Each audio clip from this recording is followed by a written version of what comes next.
একটা সন্তান যখন প্রাপ্তবয়স্ক হয়, সে যখন উপার্জন করে, তার সকল টাকার পয়সা এনে মায়ের কাছে দিতে হবে, বাবার কাছে দিতে হবে, তারা যা খুশি করবে না। শরীয়ত এটা বলে না। শরীয়ত বলে সম্পদ যে উপার্জন করেছে এর ব্যাপারে অধিকার একমাত্র তার। হ্যাঁ, উপার্জিত সম্পদ থেকে মার চলার জন্য, মার বেঁচে থাকার জন্য, সুস্থতার জন্য, চিকিৎসার জন্য যেটা প্রয়োজন সন্তান হিসাবে সাধ্য অনুযায়ী, মায়ের নিজের না থাকলে বা দেয়ার মতো ব্যবস্থা না থাকলে অবশ্যই সন্তানকে সেটা বহন করতে হবে। আর স্ত্রীর সর্বাবস্থায় স্বামী হিসাবে স্ত্রীর ভরণ পোষণ এটার ব্যবস্থা করতে হবে। এর বাইরে উদ্বৃত্ত টাকা সেটা ছেলে কি মাকে উপহার হিসাবে অতিরিক্ত দিবে, না স্ত্রীকে দিবে, না কাকে কত দিবে, নাকি আদৌ কাউকে না দিয়ে নিজের অ্যাকাউন্টে রাখবে, এটা একান্ত তার ব্যাপার।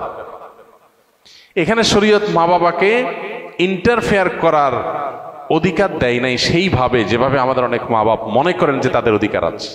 ছেলে বিদেশ গেছে, উপার্জন করে টাকা পাঠাবে সব বাপের নামে মায়ের নামে, তারা যা খুশি করবে, তারা সেখান থেকে বৌমাকে যা দেওয়া দিবে আর যা দেওয়া দেওয়ার না দিবে না। এভাবে আসলে ইসলাম মা বাবাকে এতটা অধিকার দেয় না যে সম্পদ সারা জীবন যা কামাই করবে সব বাপ মা যা ইচ্ছা তা করবে। জি না, এই সুযোগটা নেই। অনেক মা বাবা এটা জানেন না এবং এখানে অনধিকার চর্চা করেন তারা।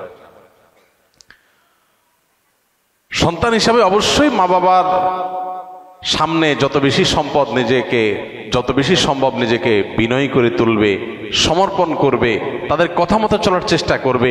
তাদের লাগবে 10 টাকা, সম্ভব হলে 15 টাকা দিবে।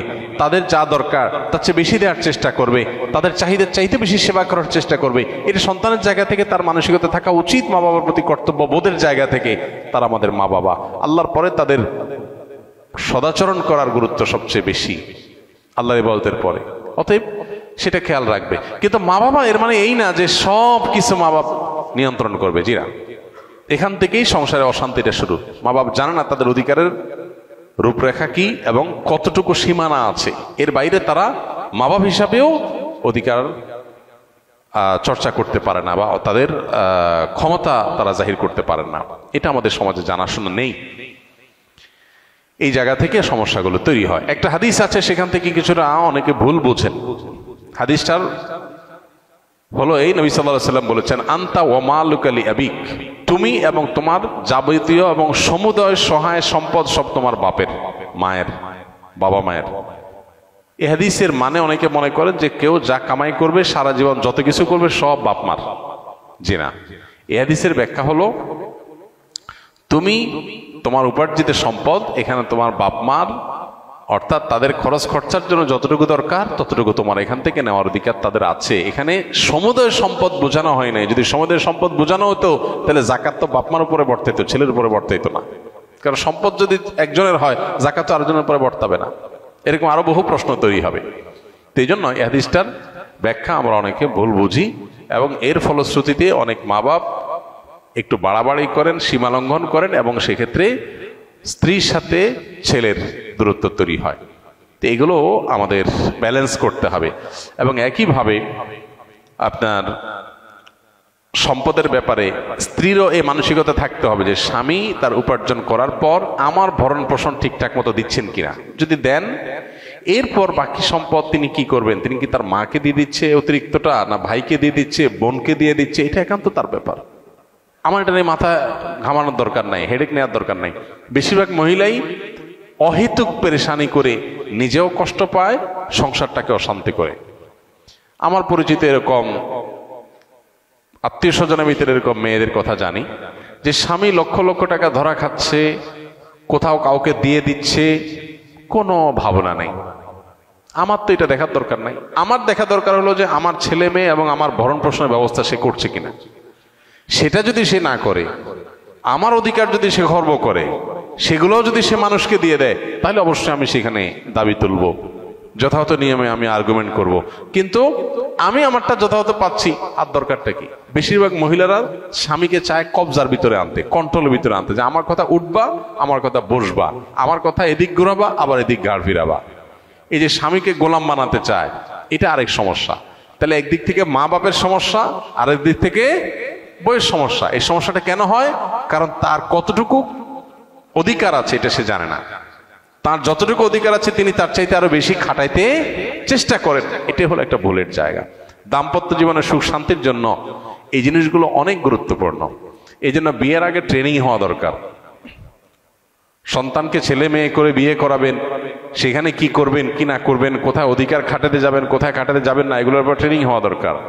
আমার অনেক দিনের স্বপ্ন ইনশাআল্লাহ এরকম একটা ট্রেনিং ডেভেলপ করার, যে বিবাহ ইচ্ছুক ছেলে মেয়েরা এই ট্রেনিং করবে। ডে লং ট্রেনিং হবে, পাওয়ার পয়েন্ট প্রেজেন্টেশন হবে, যে তারা দাম্পত্য জীবনকে সুখী করবার জন্য তাদের কোন কোন পলিসি পদ্ধতি অবলম্বন করতে হবে, চ্যালেঞ্জগুলো কিভাবে ওভারকাম করবে, এই সব বিষয়গুলো থাকবে ইনশাআল্লাহ। খুব শীঘ্রই আমরা এটা হয়তো ঘোষণায় যাব এবং এই ট্রেনিংটা শুরু করব।